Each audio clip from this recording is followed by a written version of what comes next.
Hello everybody, today I'm doing a short presentation on the moon and how it affects your cycle and your fertility. Some people in the natural medicine world, particularly the Eastern medicine field, believe that the female cycle should strongly follow the phases of the moon.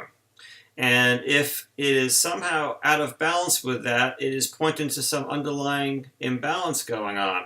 For example, if you're ovulating not on the full moon, or you're ovulating on the new moon, or getting your period on the full moon. So this is what we're going to be getting into today.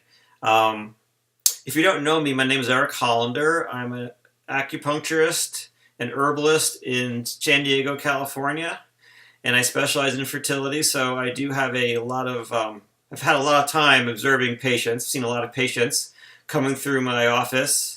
So I'm in kind of a unique position to comment on this. So at the end of this, I'm going to give you my take on this after observing patients over many years.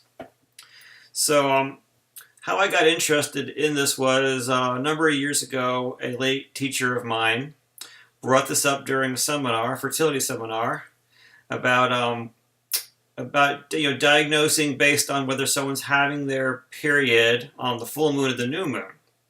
So apparently, if you're getting your period on the full moon, this is incorrect. This is not the way it's supposed to be according to these various theories in Eastern medicine. Likewise, if you're ovulating on the new moon, it's also not correct.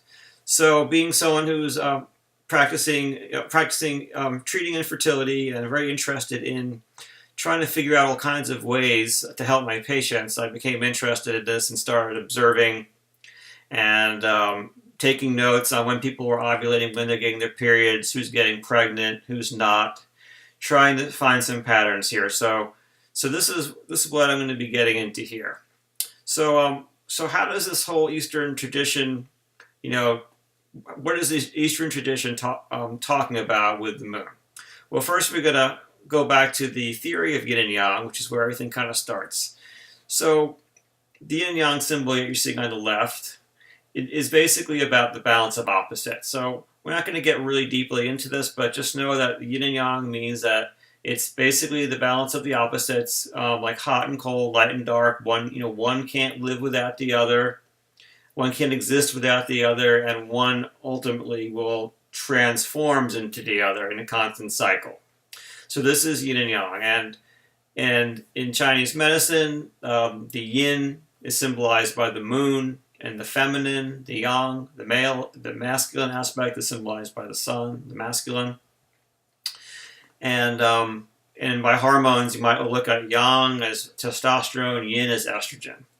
Now, when you're looking at the female cycle independently, the yin is going to be the two main female hormones is progesterone and estrogen. And estrogen is the more yin aspect.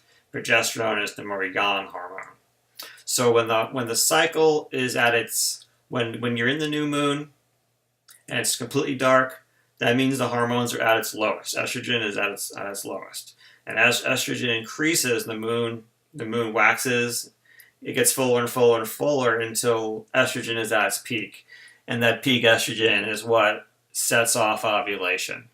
And of course, as we go into the second half of the cycle, then progesterone is going to dominate and the moon goes away slowly. That's the yang half of the cycle.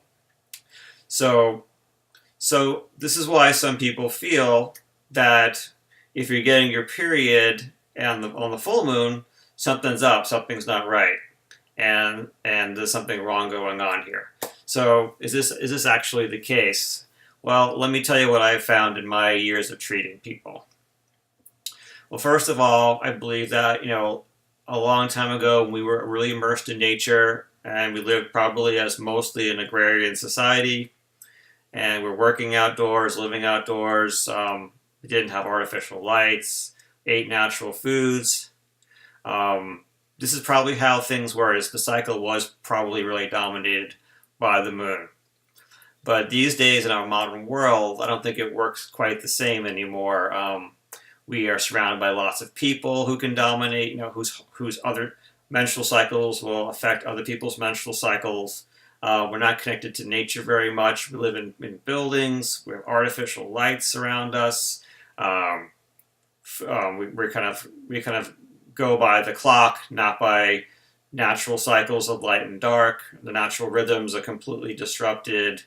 Or we have a lot of pollution around us, hormones in our food. We're always around electronic devices, which I'm sure have a strong effect on our bodies. So we are really, so although in the past this was probably the case, I think these days it's going to be really hard for the moon to have as much of an impact. It still may have an impact, but not quite as strong as it was before.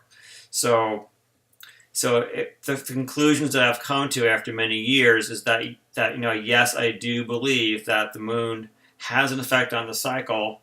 I mean, I am seeing a relationship between the full moon and menses and the ovulation, but I don't necessarily believe that one is more correct than the other these days, because there's just so many other things that can be affecting the cycle in our modern world that you can still have a pretty healthy cycle and be ovulating at technically the wrong time.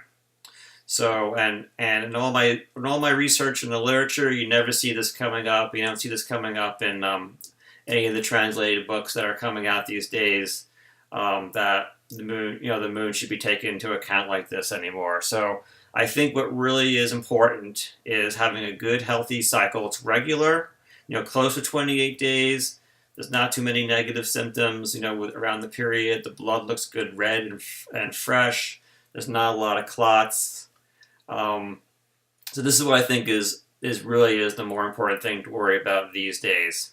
So, a lot of people who are looking for reasons for undiagnosed infertility, I don't think the moon is it. I don't think that's one of the problems going on here. A lot of people are getting pregnant, ovulating all different times of the month. So I hope you found this interesting, and I'd encourage you to leave some comments below if you like this or if you disagree. If you have some different ideas, go right ahead. Please leave it a like if you enjoy this, and please subscribe, and you'll get some more videos. We have some more videos coming up, so I greatly encourage you to subscribe to my channel. And thank you so much for watching, and we'll see you next time.